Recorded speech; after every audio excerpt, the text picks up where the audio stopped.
হাই friends, কি খবৰ আপোনালোকৰ? আজি মই মাটনৰ এটা ৰেচিপি বনাই দেখাম ভাবিছোঁ। মই মাটন কোৰ্মা ঘৰত কেনেধৰণে বনাই খাওঁ তাকে আপোনালোকক দেখাম ভাবিলোঁ। মই একদম চিম্পল ৱেত বনাই দেখাম আৰু আপোনালোকে ভিডিঅ'টি চাই নিশ্চয় ভাল পাব বুলি আশা কৰিলোঁ। তেনেহ'লে আপোনালোকে মোৰ ভিডিঅ'টি চাই যাওক, মই কেনেধৰণে বনাই দেখাওঁ।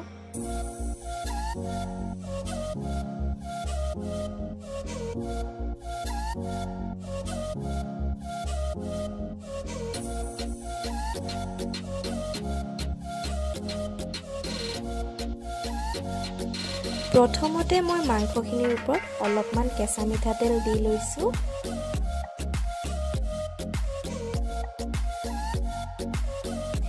এতিয়া ইয়াৰ ওপৰত অকণমান মই হালধি ব্যৱহাৰ কৰিছোঁ।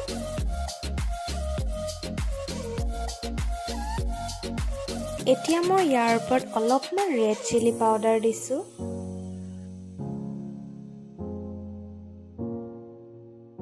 এতিয়া মই ইয়াৰ ওপৰত অলপমান ধনিয়া পাউডাৰ এড কৰিছোঁ। এতিয়া মই ইয়াৰ ওপৰত জিৰা পাউডাৰ এড কৰিছোঁ। এতিয়া মই মিট মছলা দিছোঁ।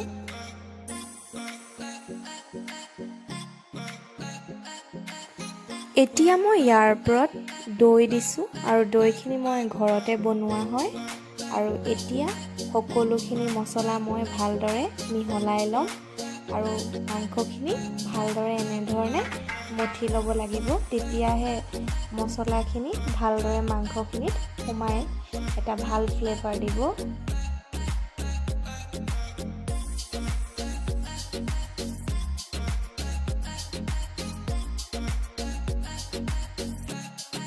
এতিয়া মই আৰু অলপ দৈ এড কৰি দিলোঁ আৰু আকৌ মই ভালধৰণে মঠি লৈছোঁ।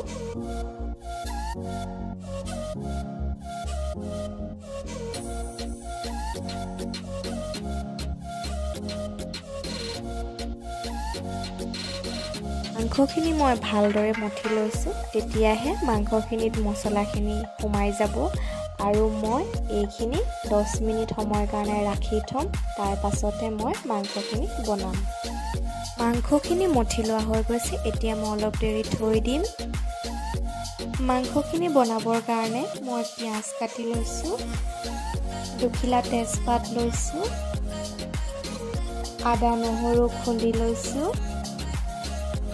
দালচিনি লৈছোঁ, ইলাইচি 3টামান লৈছোঁ আৰু লং 3টা লৈছোঁ আৰু মই 2টা আলু কাটি লৈছোঁ। মই মাংসখিনি প্ৰেছাৰ কুকাৰত বনাম আৰু সেইকাৰণে প্ৰেছাৰ কুকাৰটো গৰম হ'লত মই তেল দি লৈছোঁ।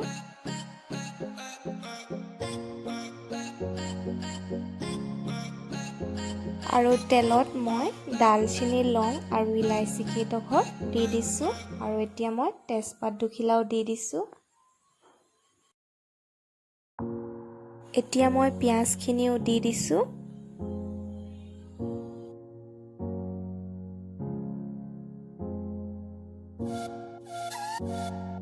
পিঁয়াজখিনি মই ভালদৰে ফ্ৰাই কৰি ল'ম আৰু মই বনোৱা ধৰণে আপোনালোকে এবাৰ বনাই খাই চাবচোন। আৰু মই একদম সহজভাৱে বনাইছোঁ। আপোনালোকে যদি মোৰ চেনেলটো প্ৰথমবাৰৰ বাবে চাই আছে তেনেহ'লে প্লিজ ছাবস্ক্ৰাইব কৰি দিব। আৰু এতিয়া মই অলপমান চেনি ব্যৱহাৰ কৰিছোঁ। চেনিখিনি মই দৈ দিয়াৰ কাৰণে ব্যৱহাৰ কৰিছোঁ। দৈখিনি অকণমান টেঙাও হ'ব পাৰে, সেইটো কাৰণে টেষ্টটো বেলেঞ্চত ৰাখিবৰ কাৰণে মই চেনিখিনি ব্যৱহাৰ কৰিছোঁ।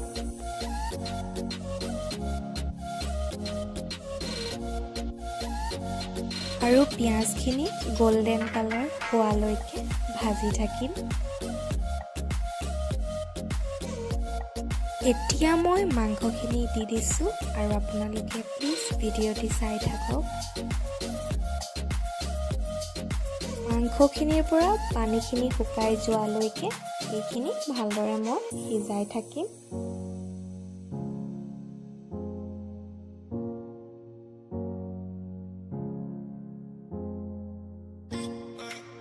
এতিয়া মই খুন্দি লোৱা আদা নহৰুখিনি দি দিছোঁ।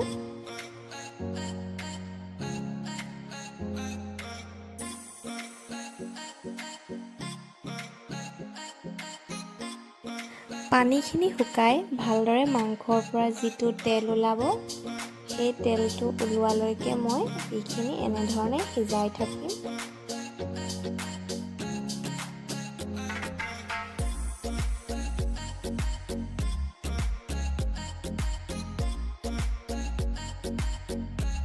আৰু এতিয়া মই নিমখ দিছোঁ, আৰু নিমখটো সদায় নিজৰ জোখমতেই দিব লাগে, আৰু মই নিজৰ জোখত মই নিমখখিনি দি লৈছোঁ।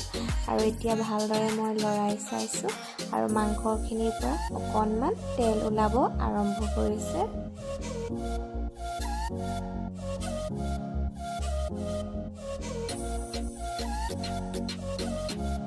এতিয়া মই ইয়াত আলুখিনি দি দিছোঁ।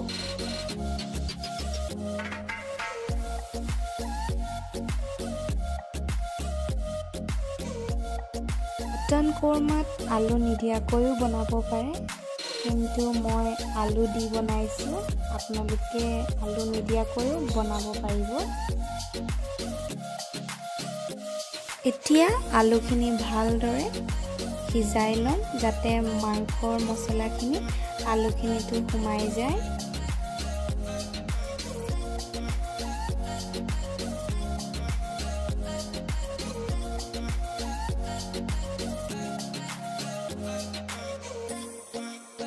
এতিয়া মই ঢাকনখন এনেদৰে ৰাখি অকণমান সময় মাংসখিনি সিজিব দিম।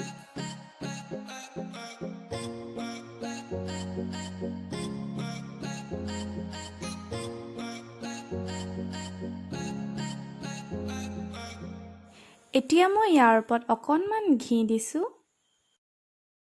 এতিয়া মই ইয়াত পানী দিছোঁ, আৰু পানীখিনি মই জোখত দিছোঁ, যিহেতু মই মাংসখিনি অকণমান গ্ৰেভি বনাম।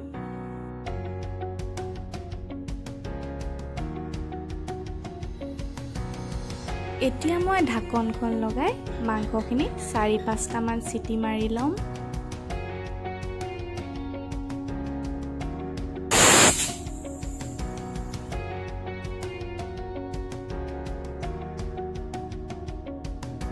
এয়া মোৰ মাংসখিনি ৰেডি হৈ গৈছে। চাওকচোন ইমান ধুনীয়া কালাৰ হৈছে, আৰু মাংসখিনিৰ পৰা যথেষ্ট তেল ওলাইছিলে, আৰু খাবলৈও কিন্তু বহুত টেষ্টি হৈছিল। আৰু মই বনোৱা ধৰণে আপোনালোকে এবাৰ বনাই চাবচোন, নিশ্চয় ভাল পাব। আৰু যদি মোৰ ভিডিঅ'টি চাই আপোনালোকে ভাল পালে, তেনেহ'লে লাইক কৰিব, কমেণ্ট কৰিব, শ্বেয়াৰ কৰিব, আৰু প্ৰথমবাৰৰ বাবে চাইছে যদি ছাবস্ক্ৰাইব কৰিবলৈ নাপাহৰিব, আৰু কাষতে থকা বেল আইকনটো প্ৰেছ কৰি অল কৰি দিব। আৰু মোৰ ভিডিঅ'টি চোৱাৰ বাবে সকলোকে ধন্যবাদ জনাইছোঁ।